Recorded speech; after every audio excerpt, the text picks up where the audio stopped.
Selamat pagi sahabat-sahabat dimana saja berada. Kita kembali lagi bersama saya di channel Anak Medan Bersuara.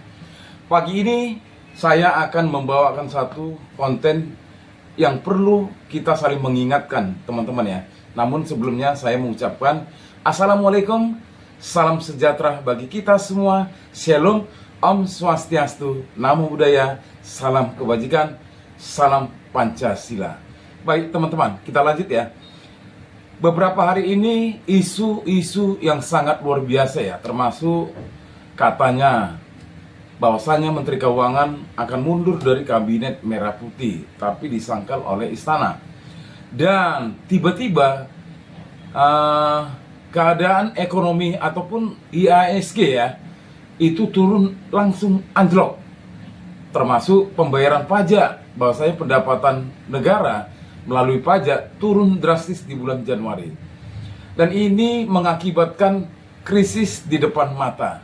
Bahkan kata Rocky Gerung, krisis sudah di depan pintu. Artinya teman-teman, di sini kita udah harus siap-siap ya, namanya di depan pintu. Kalau nggak mau krisis itu masuk, ya tentu pintu jadi tutup, kan begitu. Apalagi sudah banyak usaha-usaha yang dilakukan oleh Pak Prabowo, ya termasuk efisiensi. Namun kebocoran masih tetap berlanjut, nggak ada habis-habisnya. Bahkan Prabowo, ya presiden kita, mengatakan bahwasanya dia akan membangun penjara di pulau terpencil yang banyak hiunya. Tapi lagi-lagi korupsi tidak ada habis-habisnya, bahkan makin bermunculan. Namun sebelumnya teman-teman, kita dengar dulu ya beberapa ulasan termasuk dari Rocky Gerung dan teman-teman kita yang menyatakan krisis sudah di depan pintu. Sebentar teman-teman.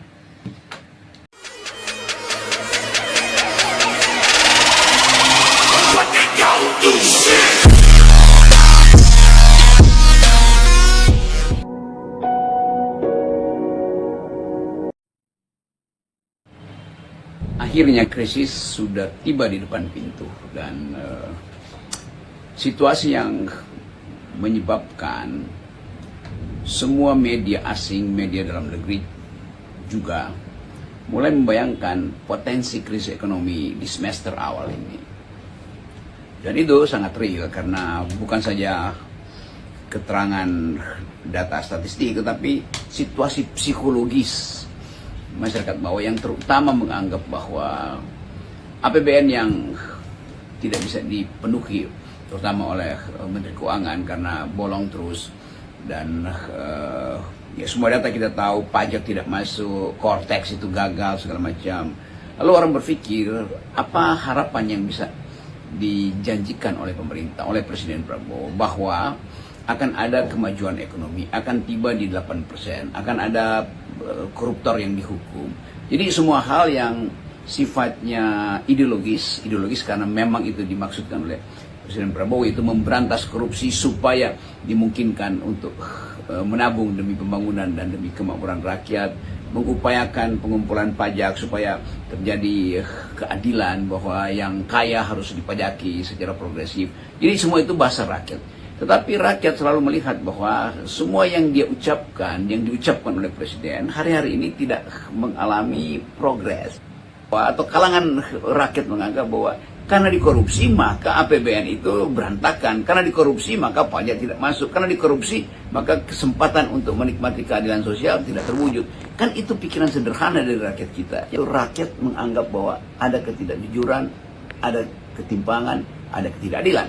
Lagi rame banget Bursa Efek Indonesia hari ini resmi melakukan trading halt. Nah, trading halt ini dilakukan karena IHSG anjlok sampai ke 7%. Yang mana terakhir kali adanya trading halt ini sekitar 5 tahun yang lalu, which is itu ketika Covid yang lagi krisis parah lah. Penyebab daripada adanya penurunan IHSG sampai ke 7% ini salah satunya adalah isu kemunduran dari Bu Sri Mulyani yang menyebabkan adanya net sell daripada para investor asing. Yang mana kepercayaan para investor asing itu menurun drastis karena adanya isu kemunduran dari Bu Sri Mulyani. Yang mungkin aja mereka tuh berpikir perekonomian Indonesia tuh lagi nggak baik-baik aja. That's why mereka mungkin tariklah uang-uangnya dari pasar bursa Indonesia. Dan yang lebih parahnya lagi, IHSG anjlok sampai ke 7% di saat pasar bursa Asia itu lagi bagus-bagusnya. Menurut gue sih kalau pemerintah nggak segera gerak cepet nih ya, ini bisa jadi sinyal ancaman gitu buat perekonomian Indonesia. Yang nantinya mungkin aja krisis tuh bisa ada di depan mata kita gitu.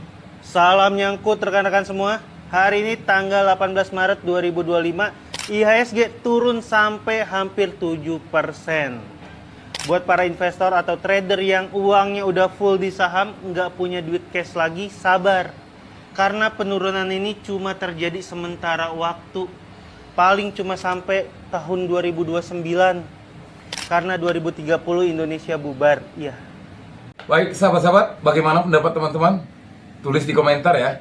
Dan ini memang sengaja saya tampilkan, tapi saya izin dulu dari teman saya yang punya postingan ya.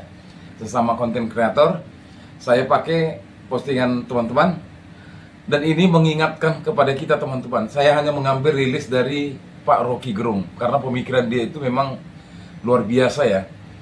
Gimana lah ya, masyarakat itu sudah tidak ada kepercayaan kepada pemerintah saat ini. Ya terbukti loh, dilakukan pengawasan ketat dan dilakukan efisiensi anggaran, tapi kebocoran malah makin luas. Seperti yang dikatakan oleh Kejaksaan Agung Bapak ST Burhanuddin, di mana Pak Prabowo mengeluh 30% lebih kebocoran itu terjadi.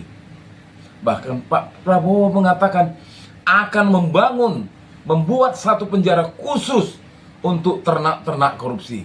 Atau katakan aja kebun binatang untuk korupsi, biar lebih tegas. Ya. Karena memang itu harus dilakukan, termasuk hukumannya. Bayangkan teman-teman, akibat efisiensi ini muncullah yang lain. Danantara dan pabrik emas kemarin ya, baru diresmikan.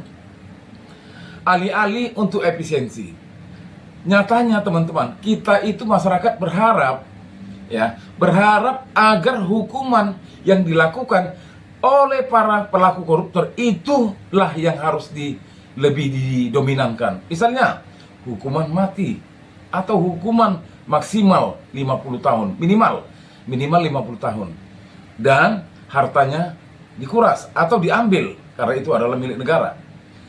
Kenapa teman-teman? Karena korupsi inilah yang menjadi pengganggu kesejahteraan rakyat Indonesia.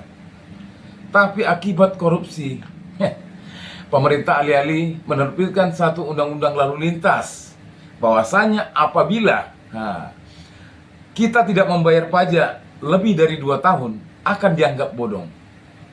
Artinya siap-siap akan disita oleh negara.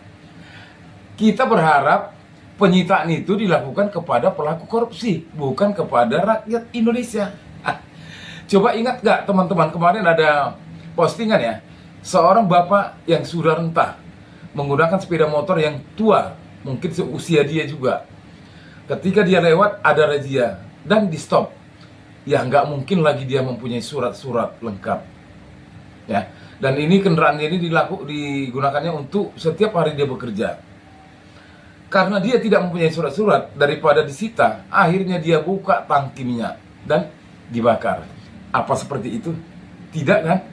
Jadi teman-teman, para sahabat-sahabatku di mana saja berada, kiranya postingan ini atau konten ini biarlah menyebar ke seluruh saudara-saudara kita, agar lebih memahami dan lebih paham, agar kita siap untuk membuka pintu untuk krisis. Artinya itu berpulang kepada kita. Hemat dan lakukan apa yang terbaik untuk keluarga, dan jangan lagi kita berpoya-poya. Biarlah para anggota DPR yang berpoya-poya, yang melakukan rapat di hotel mewah, selalu rakyat jadi korbannya. Salam perjuangan, merdeka, merdeka, merdeka, hidup rakyat Indonesia.